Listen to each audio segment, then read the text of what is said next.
Komið sæl og heilsa ykkur í Jesú nafni. Fyrirsögnin hjá mér í dag, trú í heimi neysluhyggju. Langaði að fjalla svolítið það í dag. Því það ákveðin lúmsk og hljóðlát innrás sem hefur átt sér stað í heiminum, kringum okkur. Hún birtist ekki í háværum yfirlýsingum eða augljósri villutrú. Hún birtist í athöfnum okkar daglega lífs. Það neysluhyggjan. Hún hefur umbreytt því hvernig margir nálgast kristna trú. Við lifum í samfélagum sem byggja á þeirri meginreglu að fá það sem við viljum þegar við viljum það. Og þessi hugsunarháttur hefur fylgt okkur inn í kirkjuna. En spurningin sem við verðum að horfast í augu við, hún er þessi: hvað gerist þegar að andi markaðarins kemur í stað anda Guðs? Hvað gerist þegar við byrjum að líta á Guð ekki sem drottinn lífs okkar, heldur sem þjónustu veitu sem við þráum? Það er þetta viðhorf. Ég vil það og ég vil það núna. Það takmarkast ekki við heiminn sem við lifum í. Það hefur fest rætur í hjörtum margra sem játa að fylgja Kristi. Í dag á tímum endalausra valkosta og tafalaus aðgangs á öllu mögulegu. Það hefur þessi freisting orðið ráðandi afl. Fyrsta einkenni þessara neysluhyggju er djúp og óróleg óánægja. Við erum stöðugt að skoða hvað gæti orðið, hvað við gætum átt og hvað við gætum upplifað. Heimurinn segir okkur að næsta vara, næsta upplifun, næsta samband muni loks veita okkur það sem við sækjumst eftir. Við tökum þessu órólegu leitin í andlegt líf okkar líka. Sífellt að leita einhverju sem við áttum okkur ekki eins og ná. Við lítum á andlegt líf okkar eins og verslunarferð. Alltaf að leita að betra tilboði, spennandi vöru og þægilegri bekk. Og þessi hugsunarháttur stríður gegn trúnni. Kristið líf átti aldrei að vera eins og verslunarlega okkur. Þetta er löng og hægganga umbreytingar. En við okkar neytenda tímum, við viljum njóta ávinnings kristninnar, friðar og gleði og tilgangs án þess að þurfa erfiða til að öðlast það. Við viljum ávöxtinn án erfiðis. Og þessi óþolinmæði rænir okkur djúpri varanlegri gleði sem fylgir lífið sem hægt og rólega mótast í líkingu Krists. Neysluhyggjan byggist alfarið á sjálfinu. Þú spyrir, hvað vil ég? Hvað þarf ég? Hvað mun gera mig hamingjusaman? Og þegar þessi hugsunarháttur kemur inn í kirkjuna fyrir fólk að leita að hvað er í þessu fyrir mig? Við metum andlegt líf okkar út frá því sem við fáum út úr því, frekar en því sem við getum gefið. Og þessi hugsunarháttur hefur eyðandi áhrif. Eldurinn af kærleika sem ætti að loga bjart í kristnu samfélagi, hann er kæfður af sjálfhverfum kröfum okkar. Við verðum köld og formföst. Við förum í gegnum tilbeiðsluna, en hjörtu okkar eru langt frá Guði, því hjörtu okkar eru fulla okkur sjálfum. Frumkirkjan, hún einkennist af róttæku örlæti og fórnfýsi. Þeir áttu allt sameiginlegt. Þeir sáu ekkjur og munaðarlaus börn. Þeir setja þarfir annarra ofar sínum eigin. Og þegar að neysluhyggja nær fótfestu dofnar þessi fallega mynd. Við höldum aftur að okkur. Við vendum tíman okkar, peningan okkar og orkun okkar. Við gefum aðeins þegar það hentar, eða þegar okkur finnst að við fáum eitthvað í staði. Þessi eigingirni birtist einnig í samband okkar við Guð. Við förum að líta á trú okkar og kirkjuna sem neysluvöru og það verður engin raunveruleg umbreyting. Þiggjum og tökum við, en við leyfum ekki andanum að vinna í okkur djúpa persónu breytingu.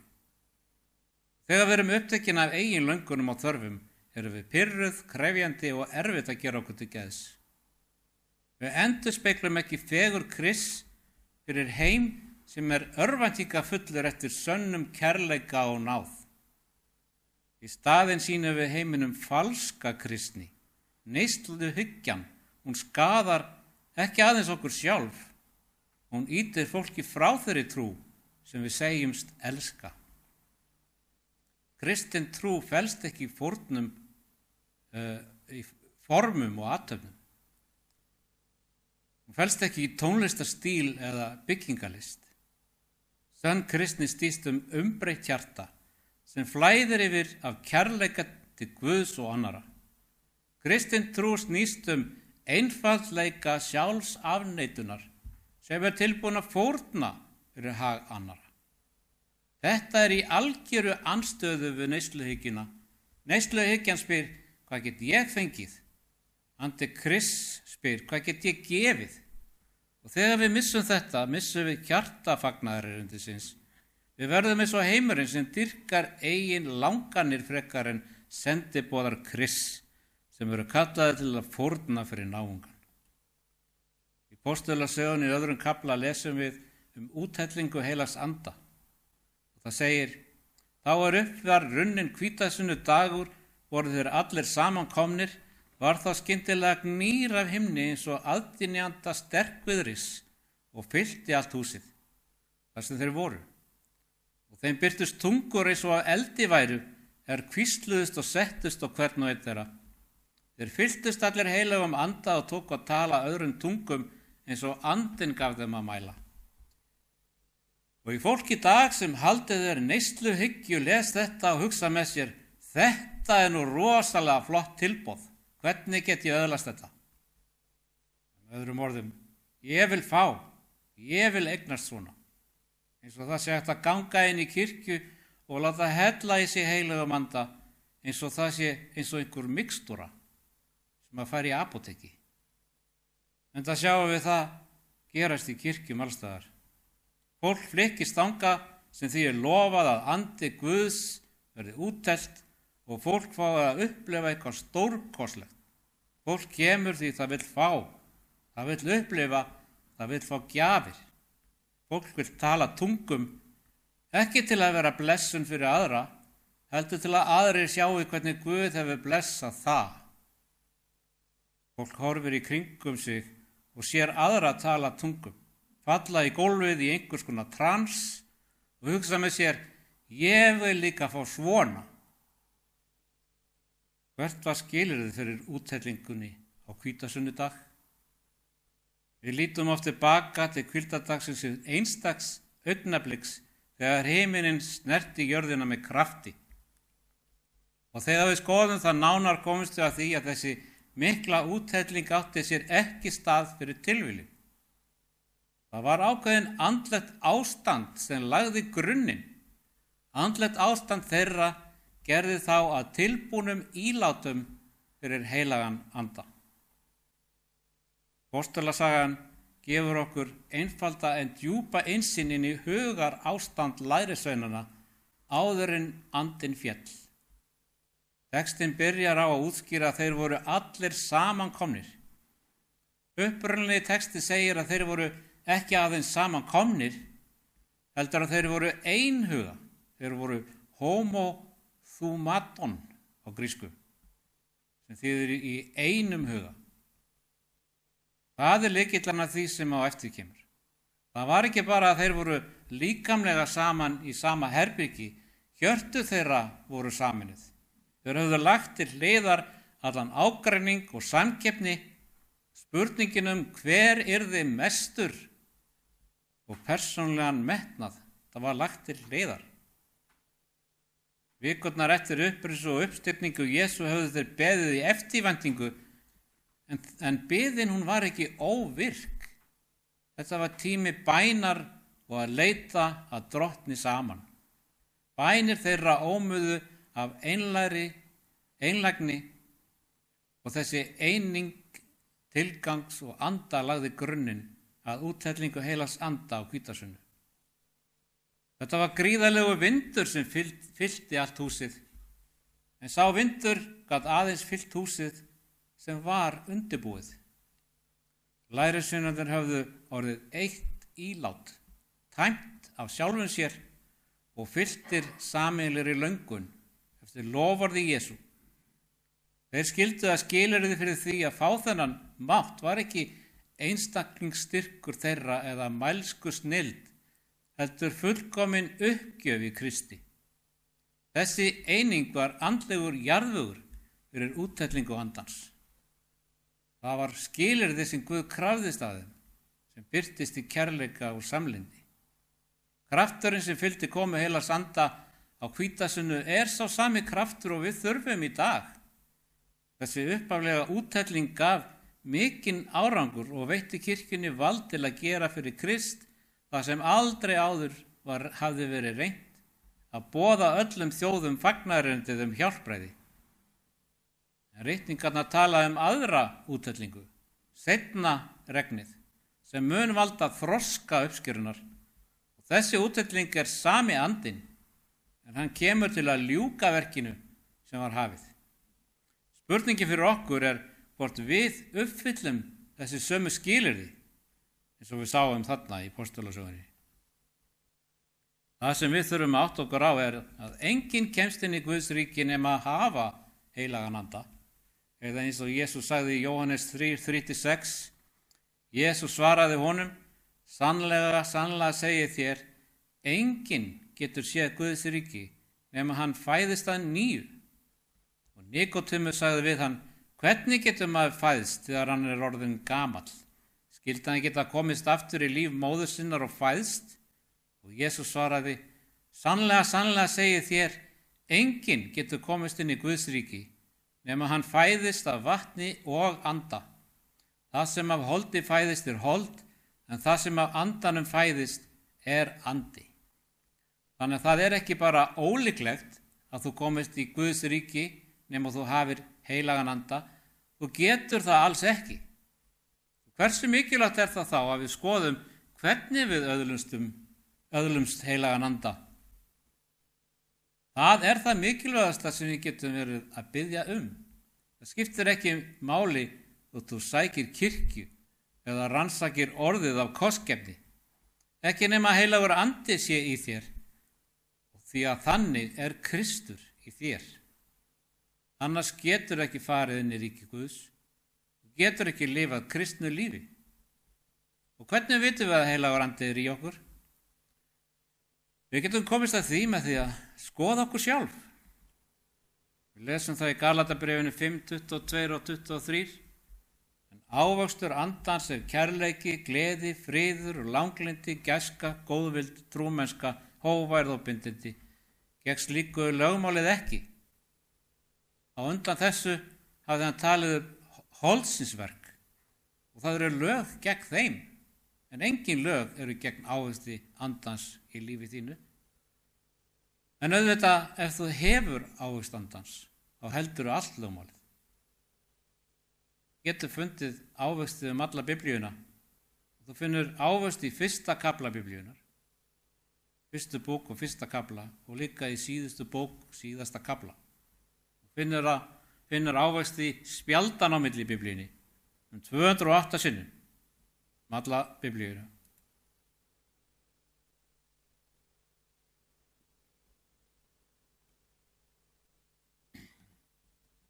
Við verðum að gera okkur grein fyrir hver eru skilyrðin, eins og ég kom inn á áðan. Hver eru skilyrðin fyrir því að öðlast ávexti andans? Jóhannes 15. kafli. Ég hinn sanni vínviður og faðir minn vínyrkinn. Hverja þá grein á mér sem ber ekki ávexti sníður hann af. Hversu mikilvægt fyrir okkur að hafa ávexti andans? Alla greinar sem bera ávexti eru góðar en hinar eru sniðnar af, fjarlægðar.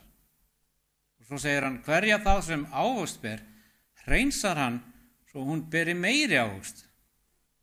Þar Guð að hreinsa okkur til að við getum borið ávexti. Og hann gerir það. Og það alltaf ánægilegt? Nei. Hvers vegna hreinsar hann okkur? Ja, hann vill að við berum ávexti. Og hann segir, verið í mér, þá verð ég í yður. Eins og greinin getur ekki borið ávexti að sjálfri sér nema hún sé á vínviðnum. Eins geti þér heldur ekki borið ávexti nema þér séð í mér. Það lykillinn. Hvað þurfum við að gera til að bera ávexti? Vera í Kristi. Og hvað þýðir það nú? Jóhannes, sá sem skrifaði þetta guðspjall sem ég var að lesa upp úr, hann skrifaði líka bréf. Skrifaði 3 bréf og Åpenbarunarbókina og við lesum hér í 1. Jóhannesarbréfi 3:6. Hver sem stöðugur í honum syndgar ekki og hver sem syndgar hefur ekki séð hann og þekkir hann ekki heldur. Að vera í Kristi þýðir að þú ert rótgróin í Kristi og sá sem í Kristi ber mikinn ávöxt því án hans getum við ekkert gert. Og hver lykillinn? Vertu í Kristi. Það þýðir að við göngum með honum í bæn, lesum orð hans, leifum ljósi okkar að skína til annara og erum meðvituð hann og gefum okkur vilja hans dag frá degi. Hann konungurinn okkar, hann bjargbættur okkar og hann drottinn. Förum aftur í 15. kafla sem við vorum í áðan, núna í vers 8. Með því vegsamast faðir minn að þið berið mikinn ávöxt og verið lærisveinar mínir. Ég hef elskað yður eins og faðirinn hefur elskað mig. Verið stöðugir í elsku minni. Taktu nú eftir tengslunum hér í framhaldinu milli þess að vera í Jesú og halda boðorðin og að fylgja þeim.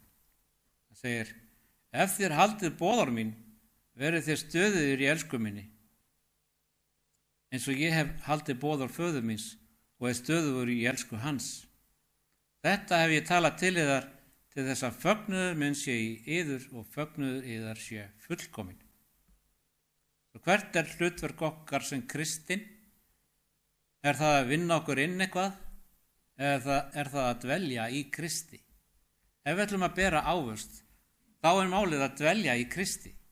Og ef þú dvelur í honum, munt þú bera ávöxt. Leið og þú klippir eina grein af vínvinnum, þannig að hún losnar frá, þá vex enginn ávöxtur. Ef hún er laus frá stofninum. Við þurfum að halda tengslunum ef við ætlum að vera árangursrík.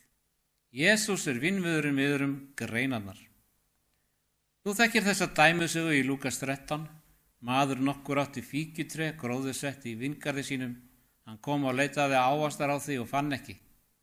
Hann sagði þá við vingarsmanninn, í 3 ár hef ég nú komið og leitað ávastar á fíkjutré þessu og ekki fundið.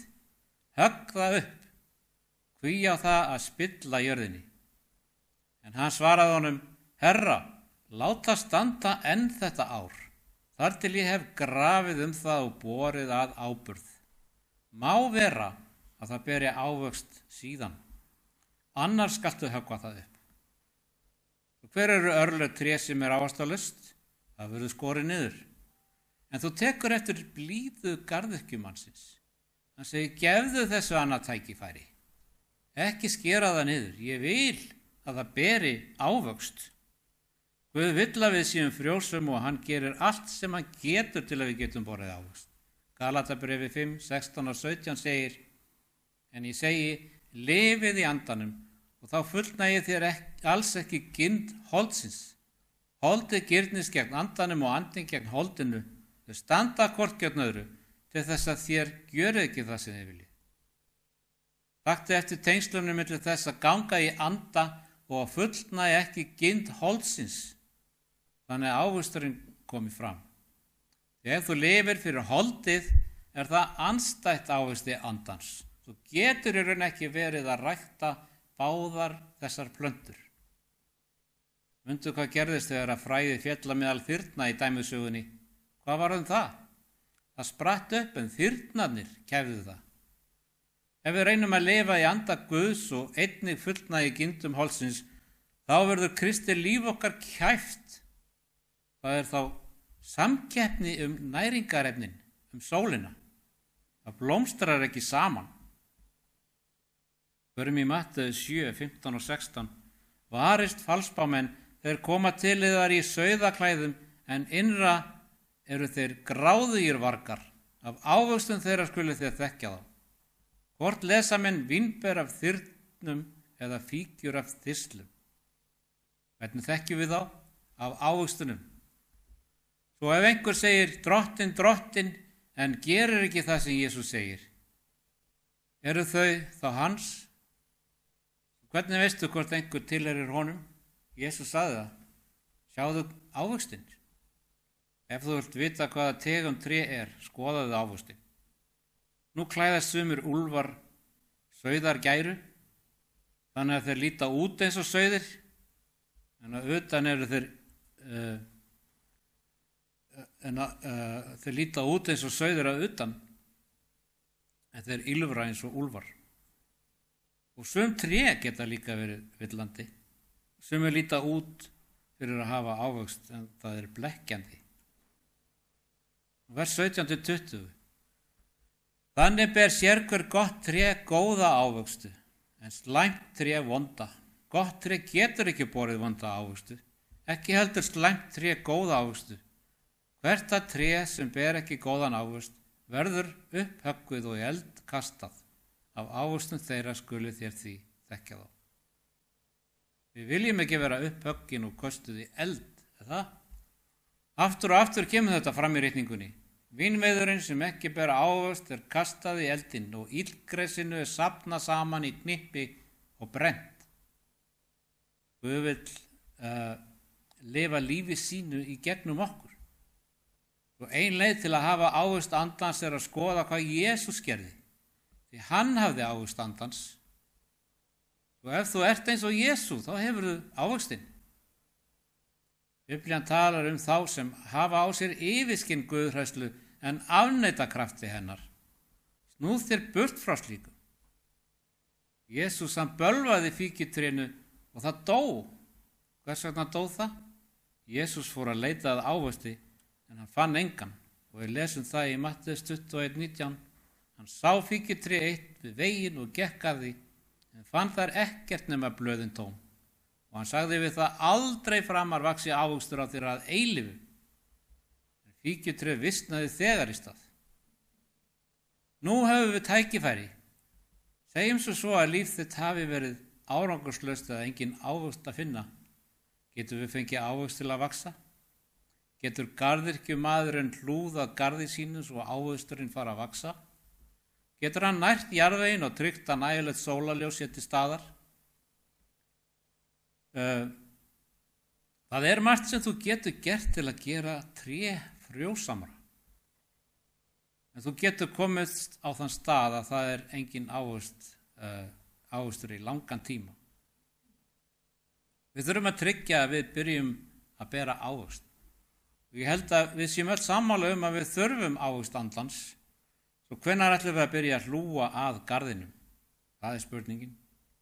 Hvenær ætlum við að byrja að leyfa honum að koma ávöxtinum til að vaxa? Hvernig? Með því að dvelja í Kristi, dvelja í orði hans. Það er von. Við erum kölluð til að snúa aftur til sannrar trúar. Við erum kölluð til að iðrast neyslu hugafarsins okkar, eins og ég talaði mér upp á því.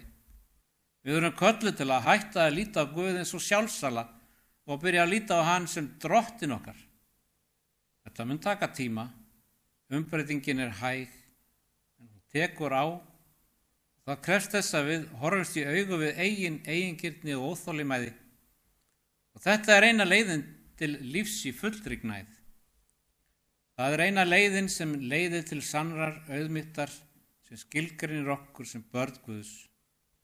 Við þurfum að læra að vera glöð í Guði, ekki endalausri leita nýjum upplifunum. Lærum að gefa frekar en að þiggja. Skulum læra að elska jafnvel þegar það kostar okkur eitthvað. Það er hið sanna eðli kristninnar. Það er ekki neysla, það er umbreyting. Það snýst ekki að fá það sem við viljum. Það snýst að verða sá sem við eigum að vera í Kristi. Og í því finnum við þá gleði sem heimurinn getur aldrei gefið. Við munum verða full af kærleika sem er besta röksemdin fyrir fagnaðarerindinu. Og við munum skína sem ljós í dimmum heimi, benda öðrum á þann sem gaf allt fyrir okkur.